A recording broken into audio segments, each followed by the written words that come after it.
سەرۆک نێچیروان بارزانی سەرۆکی هەرێما کوردستانê îro li Hewlêrê di forma mêrî da axifî bi ferehî behsa rewşa Rojavayê Kurdistanê kir, behsa Hêzên Sûriya Demokratîk kir, behsa hevdîtina xwe û Serokê Sûriya Ehmed Şerع kir. Got êdî dawî li sîstema merkezî li Sûriyê hat. Êdî nabe Sûriyê bibe welatekî merkezî li Sûriyê ji ber ku tenê pêkhate tune ye, Kurd hene, Ereb hene, pêkhateyên din li Sûriyê hene. Her wiha eşkere kir ku wî ji Ehmed Şerع Serokê Sûriyê re eşkere gotiye ku nabe Sûriyê welatekî merkezî navendî be. Serokê Herêma Kurdistanê Nêçîrvan Barzanî behsa qehremanîya şervanên Hesedê jî kir. Got Hesedê şerekî gelekî mezin li dijî Daişê kir. Şehîd dan. Nabe hema wiha rabî û jê re bêjî were tevlî artêşa Sûriyê bibe. Nabe ev tişta were kirin. Got divê rêyeke din ji wê yekê re were dîtin. خۆی لە ڕووی واقعیەوە ئەوەی ئێستا لە سووریا هەیە بەڕای من وای دەبینم دەڵێن ئەمە ئاخر فرسەتە بۆ سووریا لەبەرەوە من پێم وایە ڕۆلی ئێمەش وەکو کۆمەڵگای نێودەوڵەتی ئەوەیە کە چۆن یارمەتی بدەین ئەم هێزە بتوانێ سووریا بەرەو ئاراستەیەکی تر ببات. ئێمە بە چاوی مەترسی سەیری ناگەین. ئێمە دەڵێن خەڵکی سووریا بە هەموو پێکهاتەکانیەوە شایستەی ژیانێکی باشترن. زۆر تووشی نەهامەتی و ناخۆشی بوون. ئەو ملەتە بە هەموو پێکهاتەکانیەوە شایستەی ئەوەیە ژیانێکی باشتریان هەبێ. یەک نقطە مهمە کە ئێمە پێمان وایە نقطەیەکی خلافیە حتا لە بوچوونی ئێمە لەگەڵ دیمەشق. ئەویش ئەوەیە ئێمە پێمان وانییە سووریا بە شێوەیەکی مرکزی دەکرێ بەڕێوە ببرێ. ئەمە نقطەی خلافە و من ئەم مەوزوعم حتا شخصی خۆم لەگەڵ بەڕێز سەرۆک ئەحمەد شەرع قسەم لەگەڵی کردووە و پێم گوتووە سووریا بەو پێکهاتانەی کە لە سووریا دەژین سووریا تەنها پێکهاتەیەک نییە. سووریا کۆمەڵێک پێکهاتەیە. کوردت هەیە، دروزت هەیە، عەلەویت هەیە، مەسیحیت هەیە. ئەمانە هەمووی پێکهاتەی سووریان کەواتە تۆ بڵێ من ئەم سووریایە بە مەرکەزیەت بەڕێوە دەبەم. بەشار ئەسەد چوو یەکێکی تر هاتە شوێن و مەرکەزیەتەکە وەکو خۆی دەبینێ. من ئەوە بە ئێمە لە هەرێمی کوردستان پشتگیری ئەم بۆ چوونە ناکەین و ئێمە ئەمەشمان بە سەرۆک شەرع گوتووە، یعنی پێمان گوتووە. بەڵام لە عینی وەختیشدا خۆ دەبێ فرسەتێکیش بەمانە بدرێت لە سووریا بزانین بەرەو کوێ دەبن، بەرەو سووریا بەرەو کوێ دەبن. بەڵام سووریا بە ئاراستەی مرکزیەتێکی بە قووەت لە ناو سووریا ممکنیە بەڕێوە بچێ. مەسەلەی ترکیە کێ گلەیی لەکەیە من پێم وایە هەردووکیان لەسەر حەقن. بەڵام قسەی ئێمە چۆن بووە بۆ برایانی خۆمان لە سووریا؟ قسەی ئێمە بۆ ئەوان ئەوە بووە بە زووترین کات بڕۆن بۆ دیمەشق.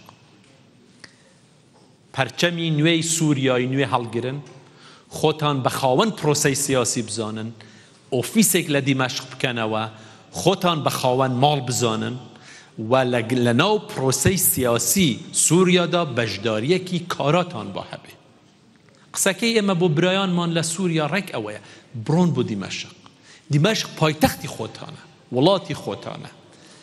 نابێ چاوەڕێی هیچ شتێک بێ. من نازانم مەسەلا ئەوان چاوەڕێی چ دەکەن، چاوەڕێی چ گۆڕینێکە، یعنی پێیان وا چ گۆڕینێک هەر گۆڕینێک ڕووی بداتن مەسلەحەتی ئەوان لەوەدایە لەگەڵ دیمەشق ڕێگەیەک بدۆزنەوە، ڕێگەی چارەسەرێکی حەل لەگەڵ دیمەشق بدۆزنەوە.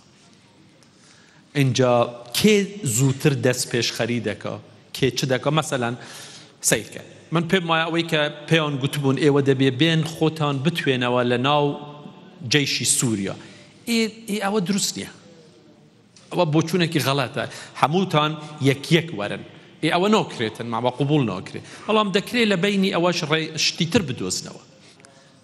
یعنی ئەم جەماعەتە لە مەسەلەی داعشدا زۆر شەهیدیاندا، کارەساتی گەورەیان بەسەر هات. مەسەلەی ئەلهۆڵ حساب کرد. 10,000 ئەمانەی چەکداری داعش ئێستا لە سجنن لەوێ. تۆ بێ ئەمانە هەمووی بەنادیدە بگری، پێیان بڵێ وەرن و اینجا حەقی ئێمە بدەن و حەقی ئێوەش خوا کەریمە کەس وا ناڕوە. سووریایەک دەبێ بەڕێوە بچی بە شێوەیەکی نەک بە شێوەی مەرکەزی بە شێوەی دەبێ هەموو کەسێک لە سووریا خۆیان بە خاوەنی ئەو وڵاتە بزانن. بەحسا تشتێکی دەنجی کرد سەرۆک نێچیروان بارزانی گوت پەیوەندیên وان و برایên وان لە ڕۆژاوای کوردستانê hinek caran germe hinek caran sar e. Lê dibêje wan qonaxa şerê li dijî hev derbas kirin yanî edî di kultûra wan da ew şer nema. Nêçîrvan Barzanî ji Rojavayê Kurdistanê jî xwest ku PKK destêwerdanê di kar û barên wan da neke.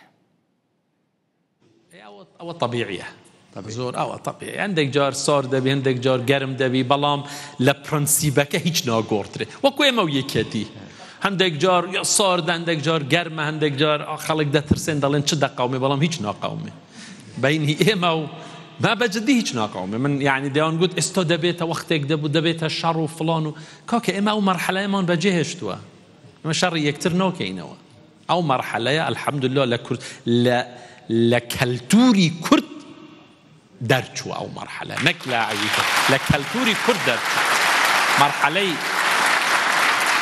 بەڵام کێشە نییە ئەبەڵێ وەڵە کێشە هەیە هەندێک جار کێشە زۆرن هەندێک جار زۆرن بەڵام لە نەتیجەدا ڕۆلی ئێمە ڕۆلی یارمەتی دەربووە بۆ ئەوان زانی ڕۆلی ئێمە ڕۆلی یارمەتی دەربووە و ئێمە داوای ئێمە چییە لە ڕۆژئاوا ئێمە دەڵێن کاکە خۆتان دەتوانن ئیشی خۆتان بەڕێوە ببەن ناکرێت پەکەکە تەدەخل بکات لە ئیشی ڕۆژانەی ئێوە کە گەورەترین کێشەیان ئەمەیە ناکرێت دەبێت پەکەکە وازیان لێبینی پەکەکە وازیان لێ نەینی ئەوان ناگەنە هیچ پەکەکە دەبێت بە تەواوەتی واز لەوان بینی و ناکرێت تەدەخل بکات لە شێوەی بەڕێوەبردنی کاروبار لە ڕۆژئاوای